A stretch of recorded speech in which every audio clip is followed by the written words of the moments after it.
Hello world, welcome to M Banks Unfiltered, where I talk about almost anything. This video will be WTF 2.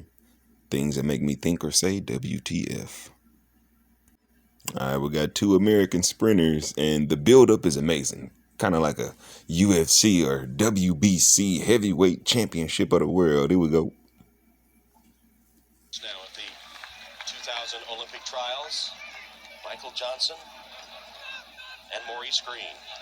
The anticipation has been building, and so is the posturing. In fact, in a build-up more reminiscent of boxing than track and field, Michael and Mo have steadily escalated their war of words.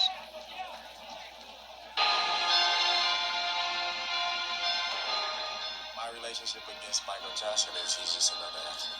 There is no relationship. We compete against each other. I don't talk to Maurice. That's the only relationship that we have. Yeah, I'm glad you ran into him. He doesn't have my foot speed. Nothing will strike fear. I believe I'm a much stronger runner. This is great for the sport.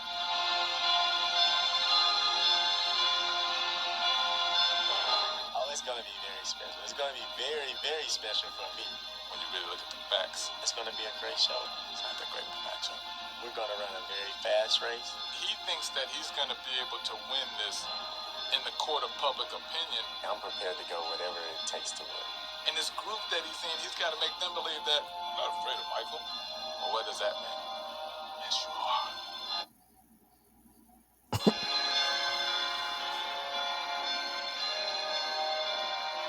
All of this talk back and forth about what I've done, what he's done, He has the world record in it. I'm the world champion in it. it don't matter. We know this. The time is here. We're both going to face each other. He and I both want to win, I believe I have a better chance. and only one of us can. That's the bottom line.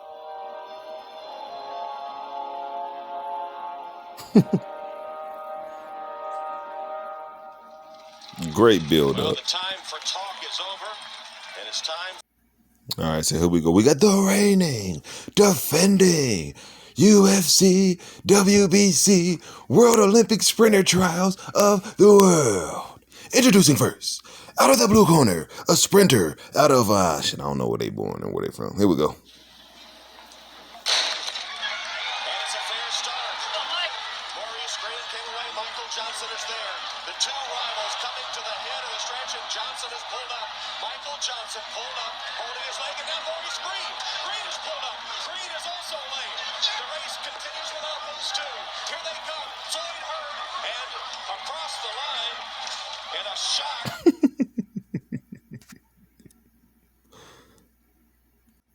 An amazing build-up for them two, for neither one of them to. I'm like, what the? Oh man, that was just the first time I saw that dog. I was like, it's sad, you know what I'm saying? Because they super athletes, and this is some of their passion or endorsements, all that stuff. But then for it to be like that, I'm like, question mark.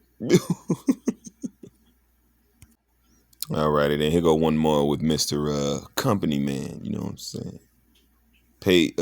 Controlled by the almighty, unnatural root of all evil, dollar.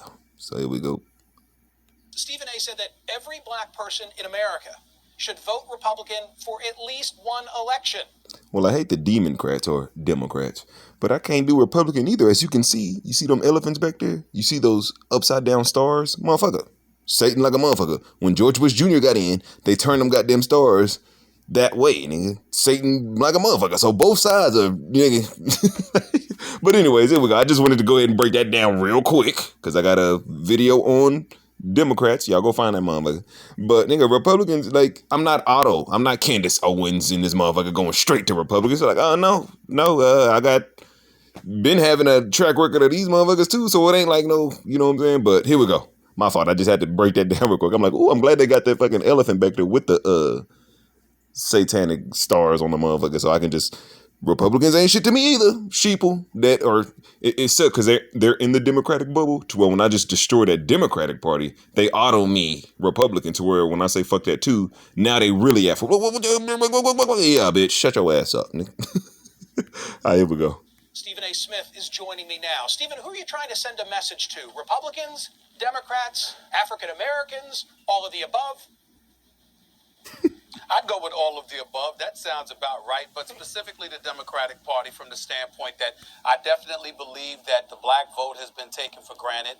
And primarily the black community is at fault, in my estimation, in that regard, simply because on one hand, we're giving one party our vote because they've successfully gone about the business of convincing our community that the other party, the Republican Party, is completely against the interest of the black community. And as a result, we've been very transparent in our support. We've boarded hook, line, and sinker. We look at the Republican Party. I'm not talking about every single one of us, of course, but vast majority of black.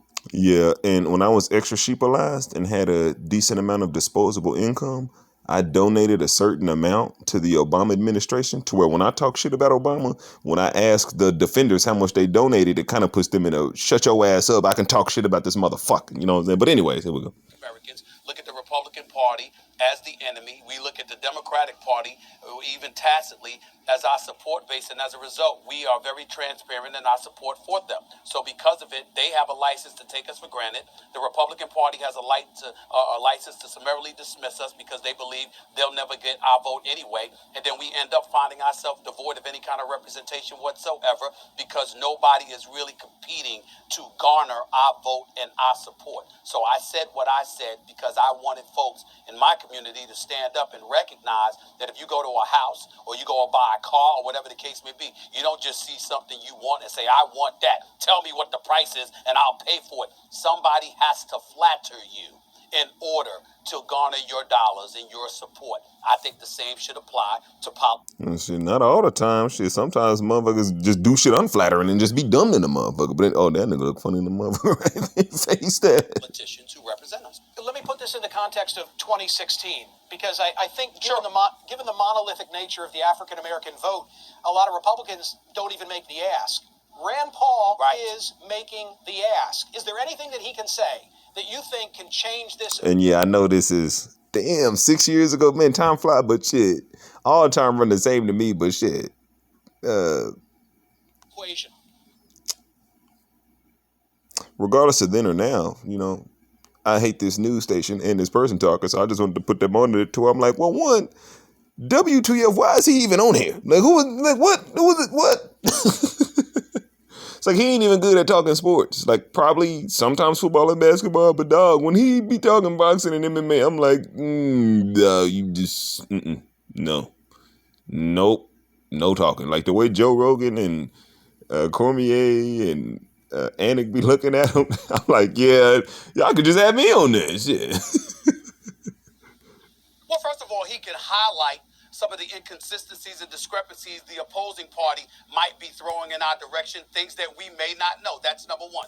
Number two, one of the things that you need to do as a Republican, particularly if you're running for the presidency, you have to surround yourself with a bunch of folks that look like us and not just you, that look like Hispanics and not just you.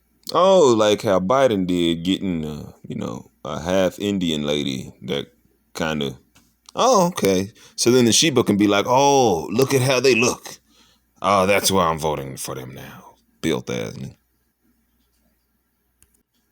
And then, yeah, that one, it's more of a WTF on that man on that station. I'm like, it make too much more sense now because both y'all work for the same motherfucker. Shit. But yeah, to me, voting, you should already know how I might feel about voting, but give me your opinion or what you think voting, or because to me, voting ain't really, or who to vote for, because we're voting for the voters, motherfucker. It's like ain't nobody worthy of voting for you, to me. But until then, I'll vote for myself, and then just self, just like gang affiliation, self. But yeah, man, just a little razzle dazzle on WTF. Y'all be cool, keep your stress low, don't be scared of nothing, be prepared for everything. Peace.